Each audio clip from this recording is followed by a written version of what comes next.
ፖሊሶች ነገሩ አደጋ ነው ብለው ስላሰቡ እያንዳንዱ የሃና ቤተሰብ አሻራ ሊሰጥ ነው። አስቡት በዚህ ሰዓት ምን ያህል ድቡዳ እንደሚፈጠር። ለምን እንደሆነ ልንገራችሁ።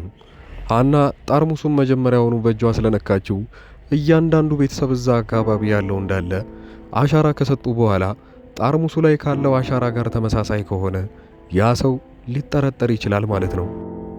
ውድ ተመልካቾቻችን እንደ ባዩሽ ያለ ዘመድና ጓደኛ ይሰውራችሁ። ምን ያህል መርዝነቷን አሳይታለች። እዛም ሆስፒታል እንኳን ልትጠይቃት በሄደችበት ሰዓት ላይ እንዴት አልሞተችም ብላ ተናዳ ስለነበረ እሷ ተስማትም አትስማትም የምታውቀው ነገር የለም። ግን ከልቧ አንድ ነገር ተናገረች። እኔና አንቺ ያልጨረስነው ነገር አለ። ምናልባት ተርፈሽ ይሄን ሁሉ ችለሽ የምትነሺ ወይንም የምትነቂ ከሆነ እኔና አንቺ ከባድ ችግር ውስጥ እንገባለን ማለት ነው። ከባድ ጦርነት ብላለች። ይህም የሚያናዳት ነገር ከዚህ በፊት እንዳየነው ብዙ ተንኮሎች በእሷ ላይ ስላልተሳኩላት ነው። ባዩሽ የመርዝነቷ መርዝ ይሄን ያህል ነበረ። ባዩሽ ግን አንድ ያስደነገጣት ነገር አለ። ነገሩንና ኬዙን እንዳለ ፖሊስ እንደገባበት ስታውቅ ምናልባት ይደርሱብኛል ብላ ስላሰበች ነገሩን በድንጋጤ ነበር የጀመረችው። እዛ ቦታ ላይ የሁሉንም ነገር ደግሞ የሳበው ነገር ቢኖር ዘመድ የተባለና እዛ ቤተሰብ ውስጥ ያሉት እንዳለ ሙሉ አሻራ የሚሰጡ ይሆናል እያንዳንዳቸው። ያንን ካደረጉ በኋላ ውጤቱንም የሚያገኙት ይሆናል። ከዛ በፊት ግን እርግብን ብዙ ሰዎች ጠርጥረዋታል፣ ፖሊሶቹም ጭምር። እዛ ቤት የነበረ ወርቅና ብርም ስለጠፋ ይዛ ተሰውራለች ብለው ነው የሚያስቡት። እርግብ ከዚህ በኋላ ተመልሳ የምትመጣ ይመስላችኋል ወይንስ በዛው ነው የምታሸልበው?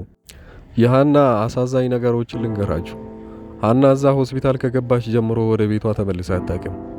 እዛም እያንዳንዷን ሰከንድ ተጨንቃ ነው የምታሳልፈው። እናቴን ከልጅነቴ ጀምሮ የእናት ፍቅር ምን እንደሆነ እንኳን አላውቅም። በምን መልኩም እንዳደኩኝ አውቃለሁ። ነገር ግን ያደኩበት ነገር መቼም አይቆጨኝም።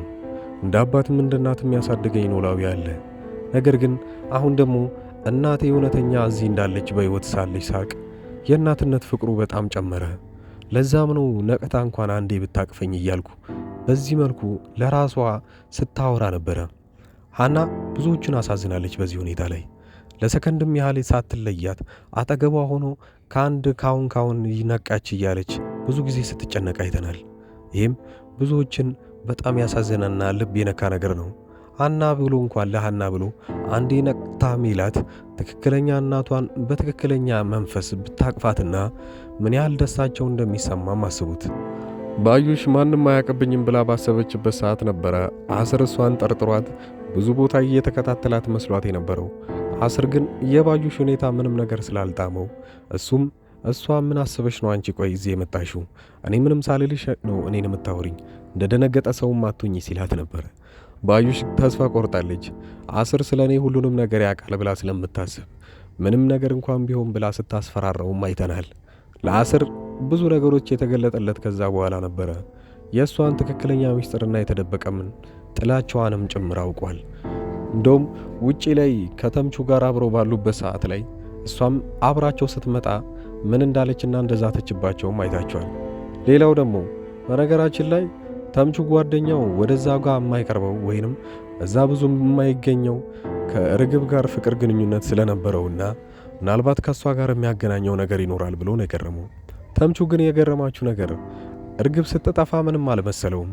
ያ ማለት ምናልባት የሄደችበትን ቦታ ሊያቅ ይችላል ማለት ነው። ያም ስለሷ ያወራውም ነገር አልነበረም። እንደውም እንደዚህ አይነት ወንጀል ሰርታ ሄዳለች እንኳን ሲባል ብዙም የደነገጠ አይመስልም ነበረ።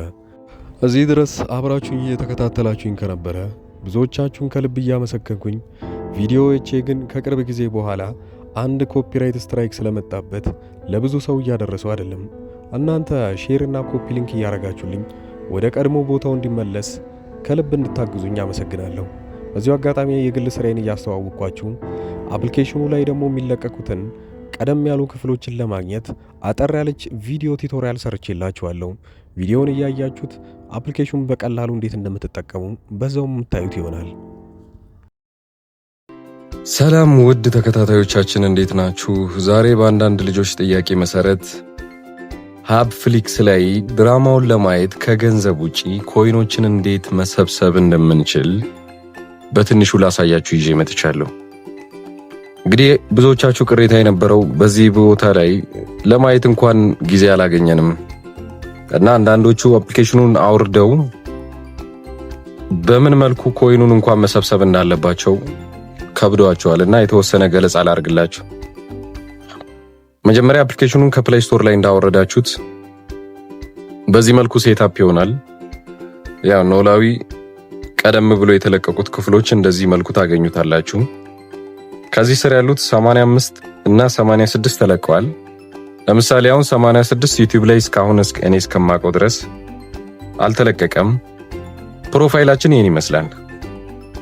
ኮይን በምን መልኩ ነው የምናገኘው ካላችሁ እቺ earn reward የሚለው ውስጥ ስትገቡ እዚህ ጋር የምታገኙት በነፃ ነው፣ ክፍያ አየለውም። እዚህ earn reward ውስጥ የሚለው ስትገቡ ቼኪን የምትለዋ የዛሬዋ ስትበራ ስነካት 10 ኮይን ይሰጠኛል። በ10 ኮይን አንድ ኤፒሶድ ማየት እችላለሁ፣ ወይንም አንዱን የ4 ደቂቃና የ3 ደቂቃ ቪዲዮ ማየት እችላለሁ። ክፍል 86 ሲለቀቅ 10 ቦታ ወይ እስከ 20 ቦታ ተቆራርጦ ይለቀቃልና ራሱ እየቀጠለ ነው የሚያሳያችሁ። ግን 10 ቦታና 20 ቦታ የተቆራረጠው እያንዳንዷ ላይ 10 ኮይን ስለሚቆርጥ ነው። ለምሳሌ እዚህ ጋር እንግባና ከዚህ የመጨረሻዋን ስነካት ሪቪው የምትለዋን ስነካት ፕሌይ ስቶር ላይ ሄዳችሁ እንትን ሬት ታረጉታላችሁ። እኔ ኦሬዲ ስላደረኩት ምን ይላል ወደ ኋላ ይመለሳል። ወደ ኋላ ስመለስ የራሴን ኮይን ይሰጠኛል ማለት ነው። 30 ሆነ። ሌላው ከላይ ሁለተኛ ላይ ያለችው አድሰንስ በማየት ወይንም ማስታወቂያዎችን በማየት ይከፍትልናል። ለምሳሌ ወደ ቪዲዮዎቹ እንመለስ።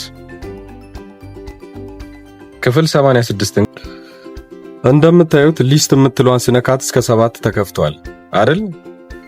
7 ላይ ሲሄድ ባለችኝ ኮይን 8 እና 9ን ይከፍታል። 30 ኮይን አለኝ ብያቸዋለሁ። አሁን ኮይኑ አለቀ ማለት ነው። ስለዚህ እቺን ነው የምንነካት። ኮይን ሳንገዛ እቺን ስንነካት ማስታወቂያ በማየት አንዱን ኮይን እንዲከፍት ያደርግልናል። እንደዚህ ማስታወቂያ ፊት ለፊት ያመጣና እዚች ጋር ያለችው ሰከንድ ስታልቅ 10 ኮይን ይሰጠንና ቪዲዮውንም ይከፍትልናል ማለት ነው። ቀጣዩ ለምሳሌ እኔ ካቋረጥኩት አይሰራልኝም። ደቂቃውን መጠበቅ አለብን። እዚህ ጋር የምታዩትን እቺ ቆጥራ ስታልቅ ኮይኑን ይሰጠናል። ስለዚህ እንጠብቀዋለን ማለት ነው። በዚህ መልኩ ካየን በኋላ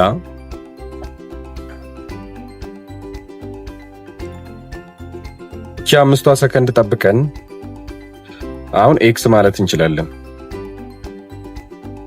ከፈተው በቃ። ይሄንንም ሙሉ ቪዲዮውን እናየዋለን ማለት ነው። አሁንም ሊስት የሚለውን ስንነካው ተከፍቷል። የቀሩትም 11ም ተከፍቷል። በቃ በዚህ መልኩ እናያለን። ሌላው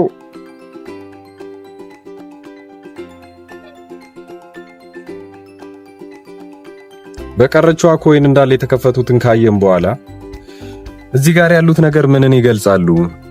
ለምሳሌ ለ50 ኮይን 50 ኢቲቢ ብር የሚለው ምንድነው የሚለው? ቪአይፒውን ኖርማል መግዛት ትችላላችሁ። የአንድ ወሩን ቪአይፒ ኮይን አያስፈልግም። ወሩን ሙሉ ማየት ትችላላችሁ። ወሩ ሲያልቅ ራሱ እንትን ይላል። ለ6 ወር እዚህ ጋር አለ እና ለ1 ዓመት አለ።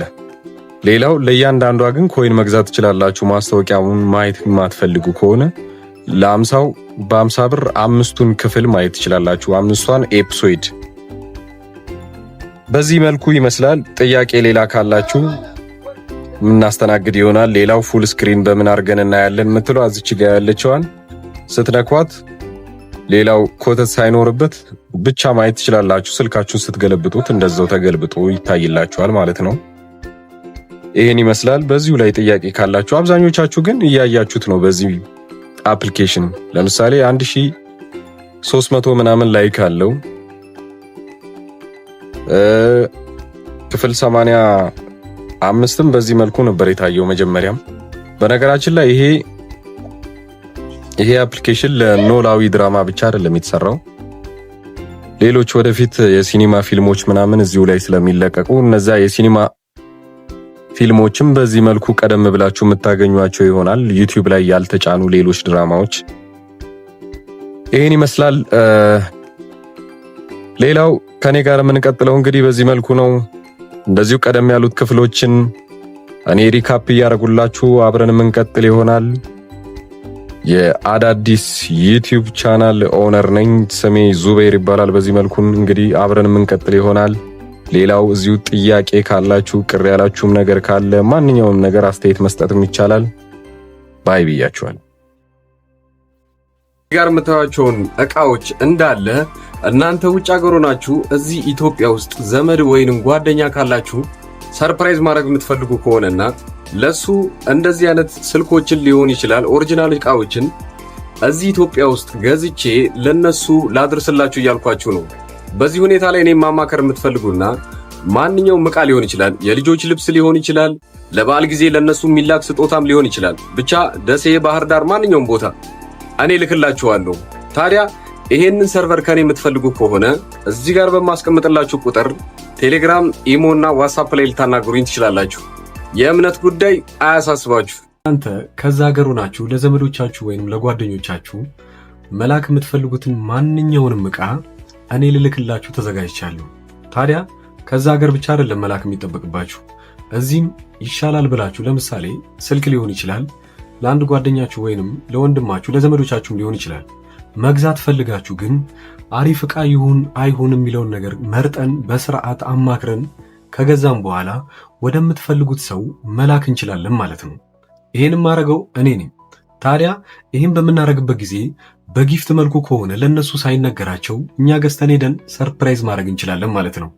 በዚህ ሁኔታ ላይ ማንኛውንም ነገር ከሆነ እንልካለን፣ በዛው ልክም መልእክት እናደርሳለን ማለት ነው። አዲስ አበባ ውስጥ ለሆናችሁ ሰዎች በአንድ ቀን ውስጥ ይሄን ነገር ማድረግ እንችላለን። ከአዲስ አበባ ውጪ ከሆናችሁ ግን ቤተሰቦቻችሁ ከአዲስ አበባ ውጪ ከሆኑ በ3-4 ቀን ውስጥ ያንን ነገር የምናደርስ ይሆናል። ታዲያ ይሄን ነገር ማበረታታትና ማናገር ከፈለጋችሁ እዚህ ጋር በማስቀምጥላችሁ ቁጥር ቴሌግራም፣ ኢሞ፣ ዋትስአፕ ላይ ማናገር ትችላላችሁ። መልካም ጊዜ ይሁንላችሁ። እንደና መጣችሁ። ወደዚህ ቻናል ከመጣችሁ እናንተ ተከታታይ ድራማ ይመቻችኋል ማለት ነው። ከተከታታይ ድራማ ውስጥ ኢትዮጵያ ውስጥ ሆኖ አሁን ላይ በጣም አሪፍ እይታ ያላቸውና አሪፍ ተቀባይነት ያላቸው ድራማዎች 4 ልንገራችሁ። የመጀመሪያው ጽናት ነው።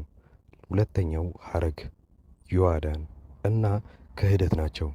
የእነዚህን ተከታታይ ድራማዎች ካልጀመራችሁ እኔ አጠር ያለች ማብራሪያ ስለነሱ ሰጥቻችሁ ደስ ያላችሁን ድራማ እናንተ ትጀምሩታላችሁ።